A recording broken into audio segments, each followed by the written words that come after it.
A derrota do time reserva do Palmeiras para o Grêmio às vésperas da final da Libertadores esconde uma novidade tática que o Abel está preparando para essa final. Eu tenho convicção disso, que o Abel está preparando um ajuste tático matador para a gente tentar buscar esse tetra, tá bom? Você vai acreditar em mim? Pô, a derrota para o Grêmio com time reserva, o que isso tem a ver com a final da Libertadores? Tem muito a ver e eu vou explicar nessa análise de hoje. Mas antes de tudo, já vai deixando o like, já vai deixando o hype. Se inscreve aqui no canal Palmeiras, tem vídeos e lives de Palmeiras todos os dias, tá bom?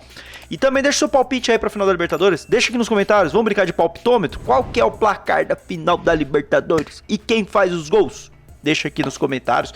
E vamos para mais uma análise do canal Palmeiras.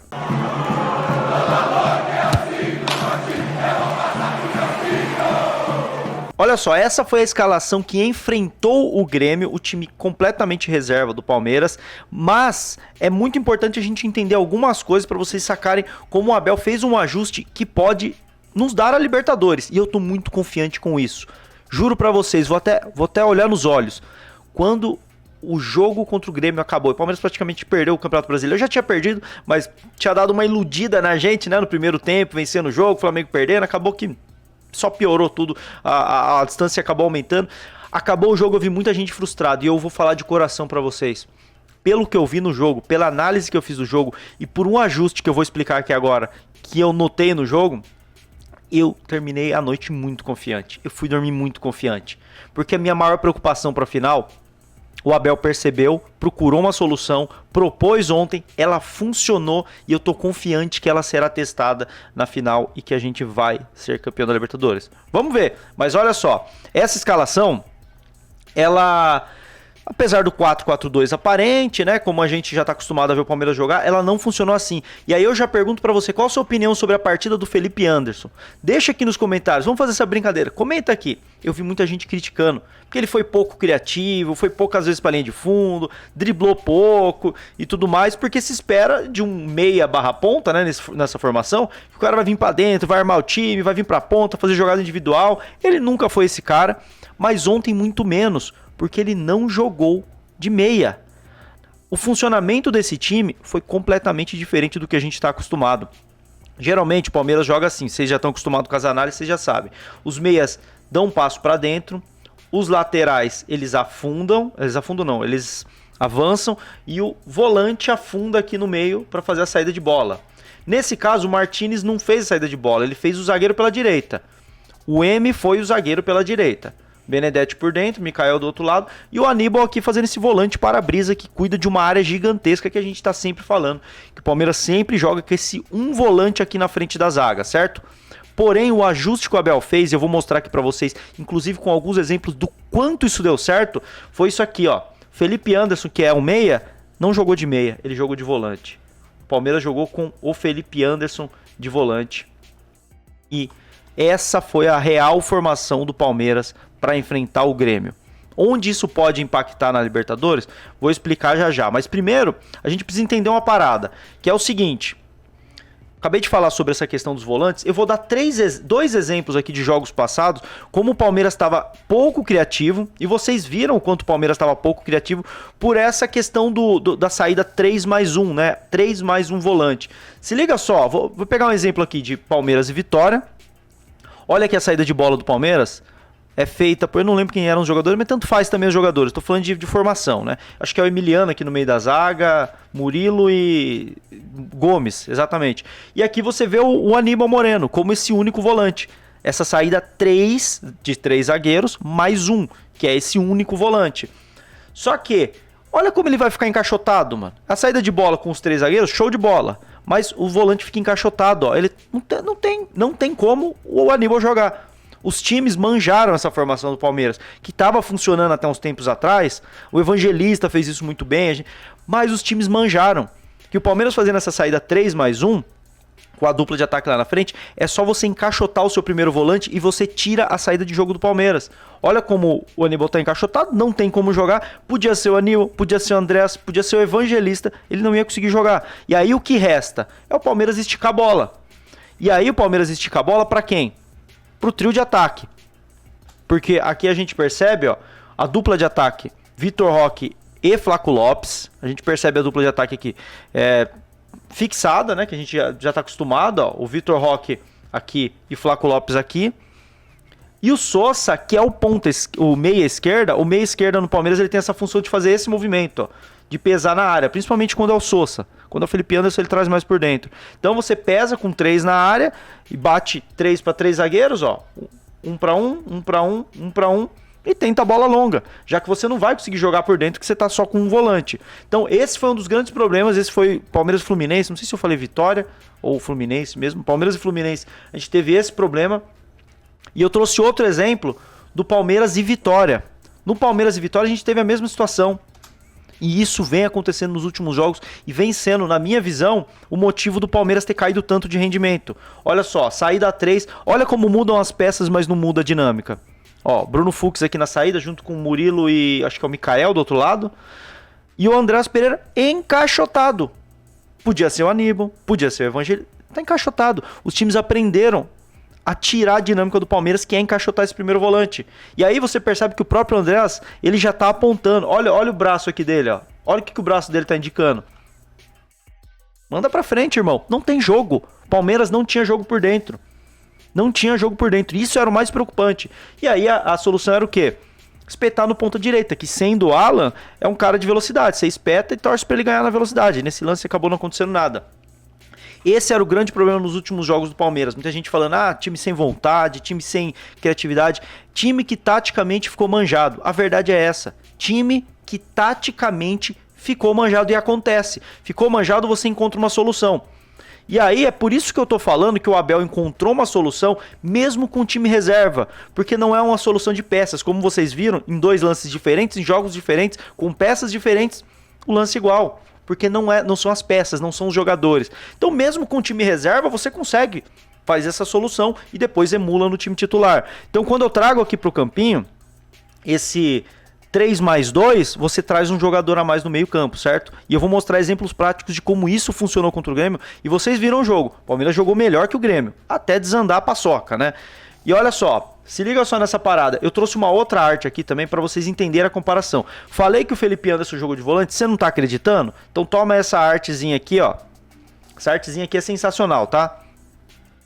Nos últimos 4 jogos, né, que o Palmeiras teve um resultado ruim, vocês estão vendo essa área aqui? Esse é o mapa de posicionamento médio dos jogadores, onde eles mais estiveram durante o jogo, tá? Aí tá por número e tal. Eu selecionei aqui nesses 4 jogos, Fluminense, Vitória, Mirassol e Santos, independente da ordem.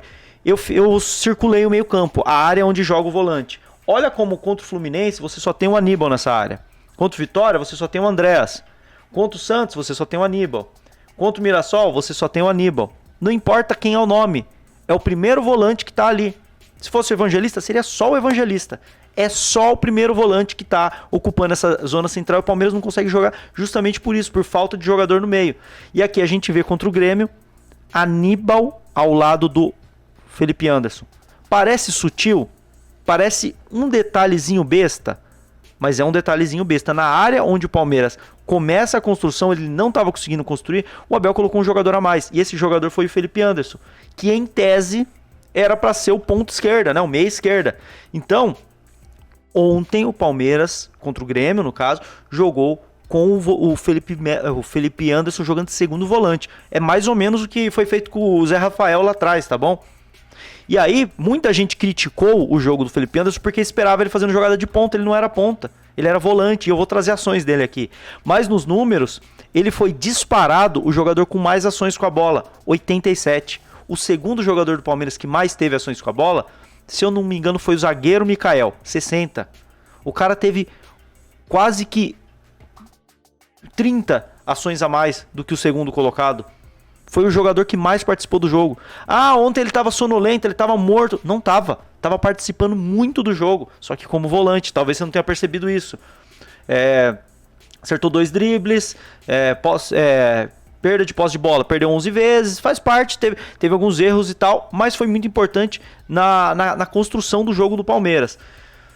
Pô, Rick, você tá pedindo Felipe Anderson na final? Eu não duvidaria não, tá? Mas eu separei alguns lances para vocês entenderem como é que funcionou demais essa dinâmica. Olha aqui, ó. Vocês viram os outros lances que eu mostrei, né? 3+1, olha a diferença. 3+2. Ó, a saída com quem? Ó, totalmente diferente. Vocês estão notando a diferença? 3 mais 2. Não tem zagueiro encaixotado. E você percebe que além de ter um jogador a mais no meio campo, o Palmeiras tem superioridade. O Palmeiras tem 1, 2, 3, 4, 5 jogadores na saída de bola, enquanto o Grêmio está marcando com 1, com 2, com 3, com 4. O Palmeiras está em superioridade. O Palmeiras vai conseguir sair jogando. O Palmeiras vai dominar o Grêmio nesse sentido, certo? E aí, ó, a jogada vai continuar. Eu vou até acelerar, vou tirar de tela para não dar problema de copyright. E assim que chegar no lance, na parte que eu quero mostrar, vocês vão entender, ó. A jogada continua. Aqui, ó. Palmeiras segue na saída de bola. E o Grêmio, ele é obrigado a fazer o quê? Conforme ele vai vendo que ele tá com inferioridade, conforme o Grêmio vai vendo que ele tá com inferioridade numérica nessa marcação de saída de bola, ele começa a avançar os jogadores, ó. Ele começa a avançar. Todo mundo começa a avançar porque senão o Palmeiras vai ficar rodando bola e o Grêmio vai ficar igual idiota. O Grêmio começa a avançar com jogadores e nesse momento, ó, já tá marcando com 6 jogadores. Um pouco mais alto. Então, essa recuada do Felipe Anderson aqui, ó, Felipe Anderson, segundo volante, ele atrai os jogadores do Grêmio para marcar alto. Isso gera o quê? Aqui eu vou dar play, ó. Isso gera o quê? O Palmeiras sai jogando, o Felipe Anderson vem receber, como participou muito do jogo, gera espaço. E o espaço ele só é gerado aqui, ó. Ele é gerado nas costas do jogador do Grêmio que não era para subir, mas precisou subir. Precisou subir, porque o Palmeiras estava com um jogador a mais na armação, na saída de bola. Precisou subir e gerou esse espaço. No que gera esse espaço, olha como o Palmeiras consegue clarear rápido. Gerou espaço, alguém... Ó, eu vou até mostrar aqui, ó. Gerou espaço, ó. Eu vou pegar o frame certinho, ó. Aqui é matador esse lance, ó. Olha para esse cidadão aqui, Facundo Torres. Olha para onde ele tá olhando. Ele já olhou para onde ele vai dar o passe, para onde ele vai procurar o espaço. Ele já tá olhando a jogada que ele vai fazer. Por que ele tá jogando? O Rick, ele tá olhando a jogada que ele vai fazer, sendo que ele nem recebeu a bola, é porque ele já sabe que ele vai receber essa bola nesse espaço aqui, ó, que foi gerado pelo Felipe Anderson. Isso é treinado.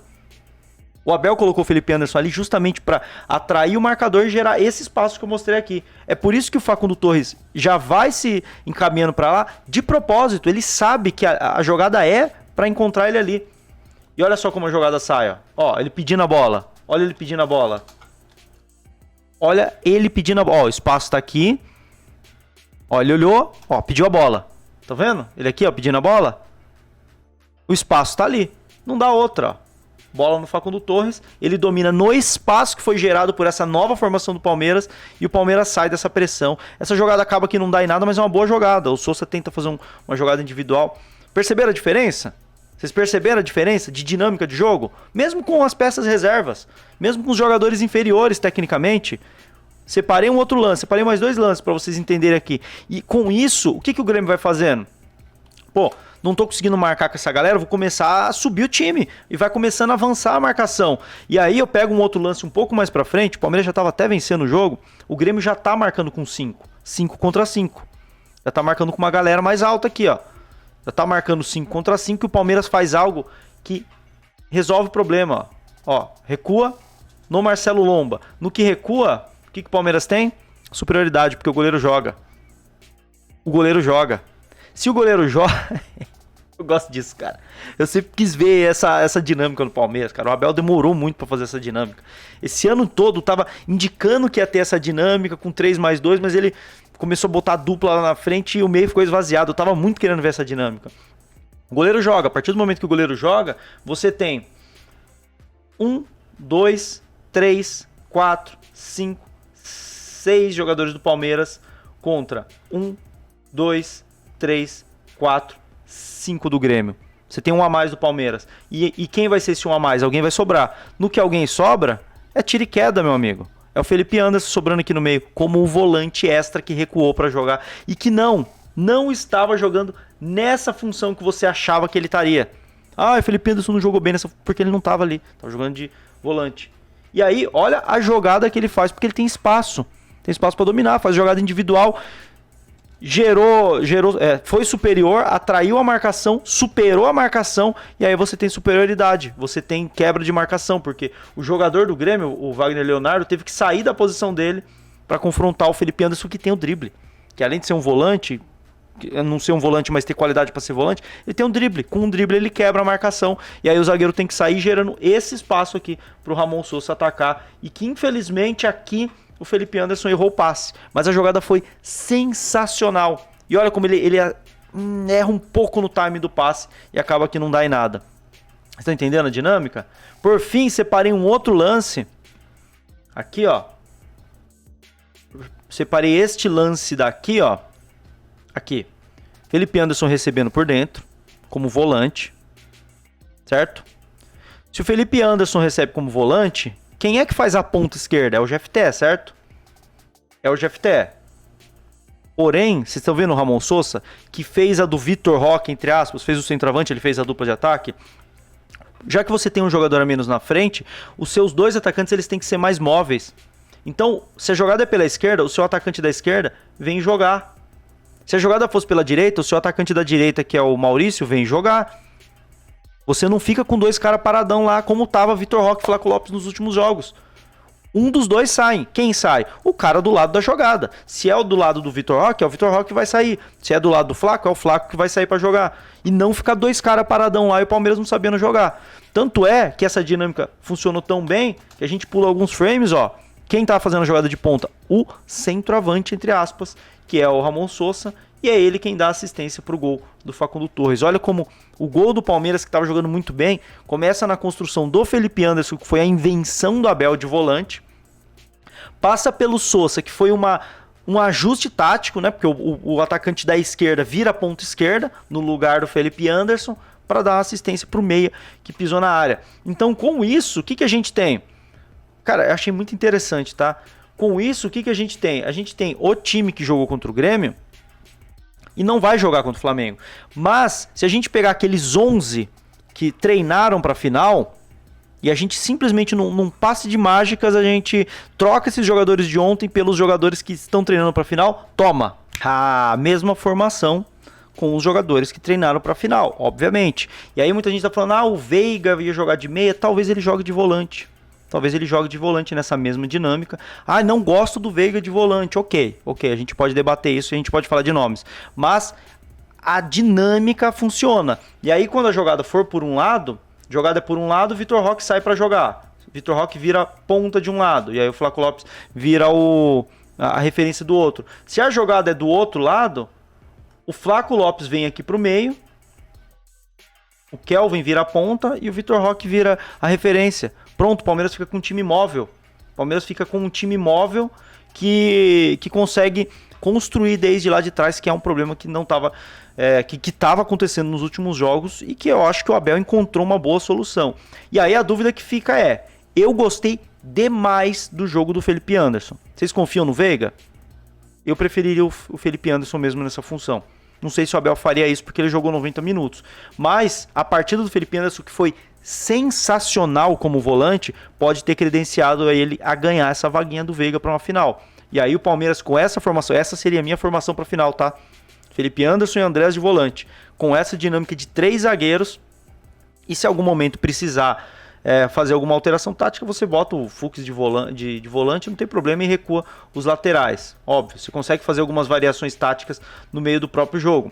Mas a formação, a saída de bola com o Felipe Anderson de volante funcionou muito bem contra o Grêmio. E eu acho que pode ser a grande novidade do Abel para surpreender o Flamengo. O que vocês acharam? Gostaram da análise? Gostaram dessa visão diferente sobre o jogo do Grêmio? Que muita gente falou mal do jogo. É frustrante. Pô, eu achei super positivo, mano. Achei que o Abel usou para uma oficina bacana pensando em final. Quero saber a sua opinião, deixa aqui nos comentários, deixa o seu palpite também, deixa o like, o hype, tamo junto e avante palestra!